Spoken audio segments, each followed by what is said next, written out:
புதுச்சேரி தொழில்நுட்ப பல்கலைக்கழக மாணவி வெளி ஆட்களால் தாக்கப்பட்ட விவகாரத்தில் முழுமையான விசாரணை நடத்த வேண்டும் என வலியுறுத்தி புதுச்சேரி மகளிர் காங்கிரஸ் சார்பில் போராட்டம் நடத்தப்போவதாக அறிவிக்கப்பட்டிருந்தது.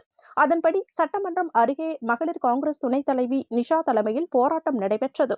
போராட்டத்தில் காங்கிரஸ் தலைவர் வைத்திலிங்கம் மற்றும் முன்னாள் முதலமைச்சர் நாராயணசாமி உள்ளிட்ட 100க்கும் மேற்பட்ட மகளிர் காங்கிரஸ் நிர்வாகிகள் கலந்து கொண்டு புதுச்சேரி அரசை கண்டித்து கண்டன கோஷங்களை எழுப்பினர். போராட்டத்திற்கு பின்னர் மகளிர் காங்கிரசார் முதலமைச்சரை சந்தித்து மனு அளிக்க புறப்பட்டு சட்டமன்றம் நோக்கி வந்தனர். அப்பொழுது சட்டமன்றத்தின் உள்ளே செல்ல அனுமதி மறுக்கப்பட்டு நுழைவு வாயில் கேட் இழுத்து மூடப்பட்டது.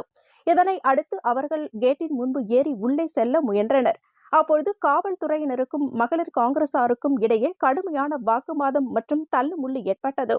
தொடர்ந்து அரை மணி நேரத்திற்கும் மேலாக நீடித்த தள்ளுமுள்ளு மற்றும் வாக்குவாதத்தால் சட்டமன்றம் முன்பு பெரும் பரபரப்பு நிலவியது. இதனை அடுத்து போராட்டத்தில் ஈடுபட்ட மகளிர் காங்கிரசாரை காவல்துறையினர் வலுக்கட்டாயமாகவும் குண்டுக்கட்டாகவும் தூக்கி கைது செய்தனர்.